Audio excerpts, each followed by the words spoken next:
Hey you guys, all right, so we're going to talk about notes 1 part 2, which is really part 3 of this whole thing. We're going to talk about the natural exponential function, so e. Okay, so this is considered to be the exponential function. It's a special kind of function. Usually super extremely important things have the word the in front of. Okay, just saying. It's really important if it has the word the in front of it. Like, I am the Mrs. Conine, super important. Okay. So for this exponential function, e to the x, it has the same properties that the quote unquote regular exponentials have. So the transformations are also the same. Okay, so we don't need to talk about transformations again. We just did that in the last video. It's the same kind of stuff. So the reason why this is more special is because this is used a lot with compound interest, exponential growth and decay, and half-life, which we are going to talk about in this unit. So the two things I want to talk about right now are compound interest and continuously compounded interest. So this is where you can use calculators. You're going to need to use calculators with this. So if you have regular compound interest, you're using this formula, A equals P times 1 plus R over N raised to the NT. So the A stands for your amount. So the amount, whatever investment you're making, it's the amount that it is total. P is your principal. Okay, the initial amount that you deposited, the starting amount. Your R is your rate, and that rate needs to be a decimal. Okay, so you're not putting percents in there, you're putting the decimal form. Your N is the number of times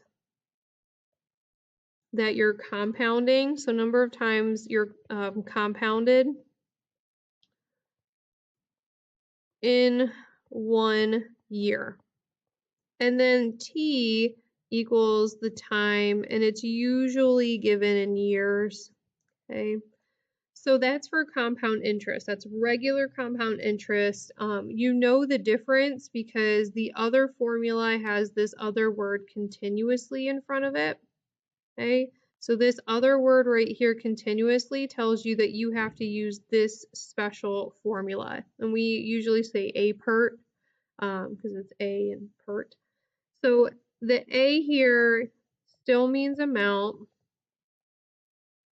The P here still means principal.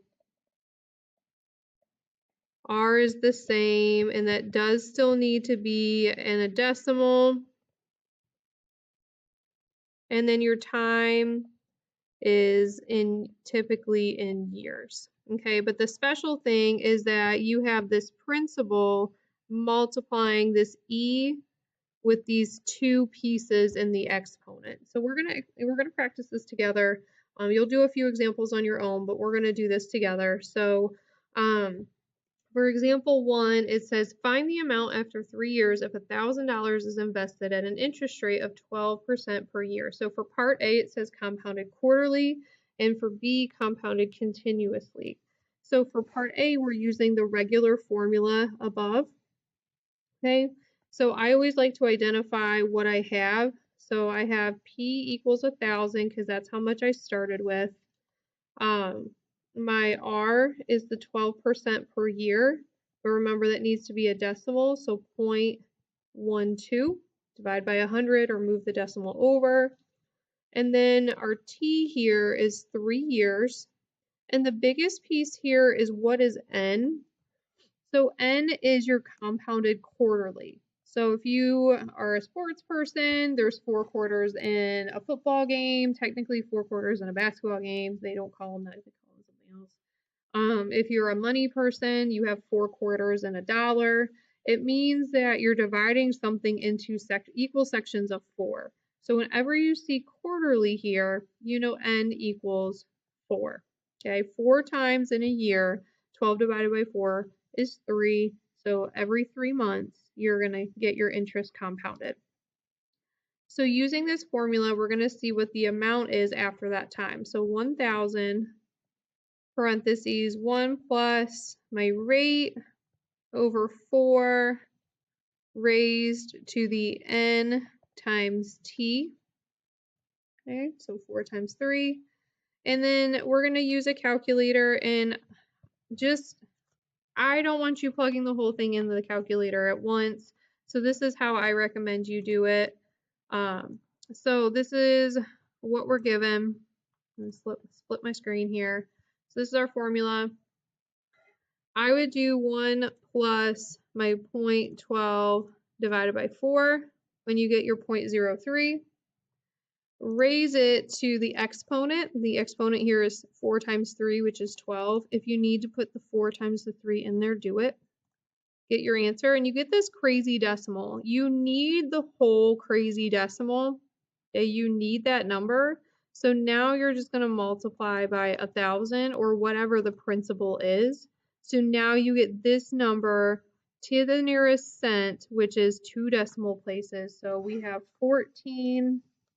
1,425.76.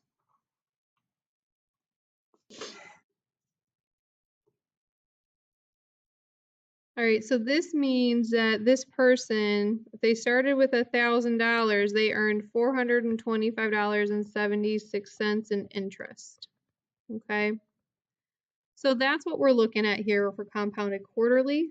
So I want to go over here to compounded continuously. Remember, continuously tells us that we are using our APERT formula. So A equals PE to the RT. So again, the amounts are the same. So A equals 1,000 times E raised to now 0.12 times 3. Okay, so we're gonna again do this in the calculator. I'm gonna show you how I want you to plug it in. So moving this over. So now we have E. So E is actually right here. You have to hit second ln. Okay, and so 0.12 times 3. So 0.12 times 3 is just 0.36. But if you don't want to figure that out, you could just type it in. Make sure that they're all in the exponent when you do type it in, and hit enter, and you get this crazy number. We need to keep this crazy number. Then you're going to multiply it by the principal, whatever that is. Here it's 1,000, just like last time. So now our amount here is $1,433, and it says 329, which means rounding rules apply. So 1433, this is going to round up to 33 cents. Okay, so this means that whoever this person is, if they had it compounded continuously, they earn $433.33 in interest. Okay, which is a big deal. Interest is free money. So for compound interest, if you take a look, you may not be thinking this, but hopefully you are. The two different amounts, okay, the more you compound the money, the more you compound your interest, the more money you could make. So this is why part A is less, because the more you compound, the more you calculate interest, the more money you make faster. Okay, so that's something to keep in mind when you get to a point in your life you want to invest money. You need to look at what the interest rate is and how many times it's compounded. So for number 2, we're going to go to the next page, page 14. We're going to practice example 2. I want you to do this one on your own. So example 2, it says, again, compounded quarterly. Okay, so go ahead and use your formula and fill this one out yourself. Go ahead and do that now.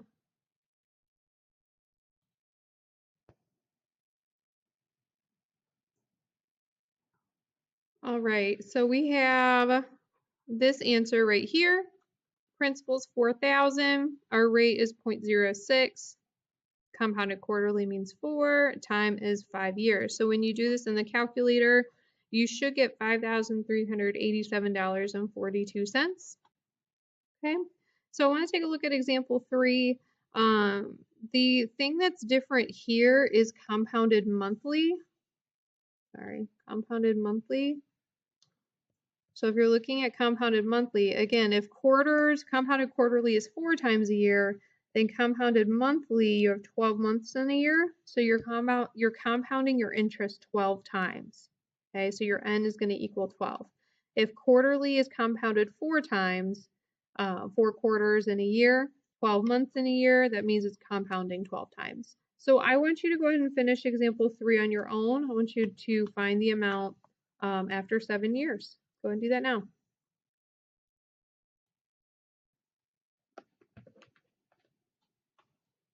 So for this problem, you should get $11,358.24. That means that this person over 7 years earned $4,858.24 just in interest. So if I ask you what the interest amount was, this is the amount you would give me. Okay, so be prepared for that. So I want to keep rolling on. All of these didn't have any continuous in them. Okay, so I want to take a look at example 7. Okay, example 7 and example 8. If you look, it's got this keyword compounded continuously. Okay, compounded continuously. So you're going to use your A-PERT formula. Okay, so A equals P raised to the RT. So when you have the information that you're given, if it says continuously, you're going to use this completely different formula. So what I want you to do is I want you to complete 7 and 8 all by yourself and see what you get. So go ahead and do that now.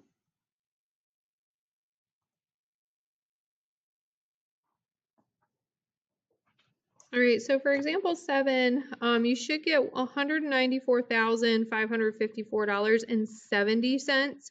It is not 69 cents because you have that 7 next to it. You need to round, okay? So example 8, same thing. You have $38,310.82, not 81 cents. Hopefully you got my note about using 10 years for the time because apparently there's not information there. So use 10 years for the time. I want to go down here and look at example 9 because this is going to apply to some of you at some point because if you are going the college route, this could definitely be you one day. So looking at this example, recent college graduate decides to open a credit card in order to pay for their upcoming trip to Europe. In order to get a card with a large enough credit limit, their trip costs $5,500 and must be everything is included. The student agrees to an interest rate of 38.99% compounded continuously. If no payments are made for an entire year, what will be the balance on the card rounded to the nearest penny? Okay, so first and foremost, please don't ever do this.